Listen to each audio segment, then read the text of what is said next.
হিংসুক মানুষের আবিষ্কৃত শ্রেষ্ঠ যন্ত্রের নাম ষড়যন্ত্র। আপনি উঠতে চাইলে পেছনে টেনে ধরবে, বড় কিছু করলে সমালোচনা করবে।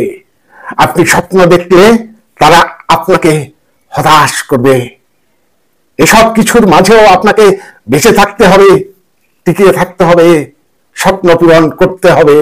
কারণ মানুষ অন্যের হাঁটুর জোরে হাঁটে না, সে নিজের পায়ে ভর করেই দৌড়ায়। আপনাকে টেনে উপরে তোলার জন্য কারো ঠেকা পড়েনি।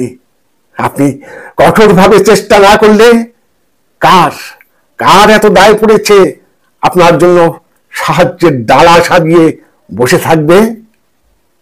পৃথিবীটা অনেক নিষ্ঠুর, এখানে সবাই স্বার্থপর। আপনার বেঁচে থাকার কারণ আপনাকেই সৃষ্টি করতে হবে। কেউ আপনাকে সাকসেস হওয়ার আগে পর্যন্ত পাত্তা দেবে না। অনেকেই আপনাকে কথা দিয়েও কথা রাখবে না। এমনকি অনেকেই আপনাকে ঘন্টার পর ঘন্টা অপেক্ষায় রাখবে। কারণ সফল হওয়ার আগ পর্যন্ত সবাই ধরেই নেবে আপনি একটা অপদার্থ। এভাবে 10 ঘন্টা আপনি দাঁড়িয়ে অপেক্ষা করলেও অন্য কারো কাছে তা গুরুত্ব নাও পেতে পারে। পৃথিবীতে মানুষ রেজাল্ট দেখতে চায়। আপনি কত ঘন্টা পড়ে, কত ঘন্টা রাত জেগে প্রিপারেশন নিয়েছেন সেটা কাউকে ভাবাবে না, বরং আলটিমেটলি চাকরিটা আপনি পেয়েছেন কিনা সবাই সেটাই দেখতে চায়। সচিন কয়টা ছক্কা মারার চেষ্টা করেছে তাতে কার কি আসে, বরং কয়টা ছক্কা তিনি মেরে টিমকে চ্যাম্পিয়ন করেছে সবাই সেটাই দেখতে চায়। মেসির পায়ে কত মিনিট বল ছিল, কয়টা বল ছিল,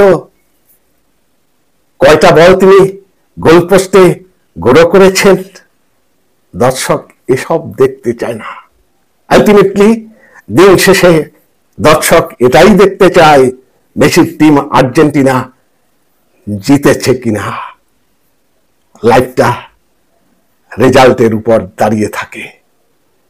বিধাতা আপনাকে একটা খোলা মাঠ দিল, এখন সেই মাঠে যদি আপনি অল্প খনন করেন তবে আপনি একটা গর্ত করতে পারবেন, আর একটু বেশি খনন করলে একটা পুকুর হবে, আরো একটু বেশি খনন করলে বিশাল দিঘি হয়ে যাবে।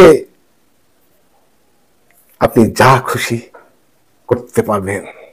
বিধাতা আপনাকে শক্তি দিয়েছে, মাঠ দিয়েছে, কিন্তু সেই শক্তি দিয়ে মাঠকে পুকুর বানাবেন নাকি দিঘি বানাবেন সেটা নির্ভর করছে আপনার সিদ্ধান্তের উপর।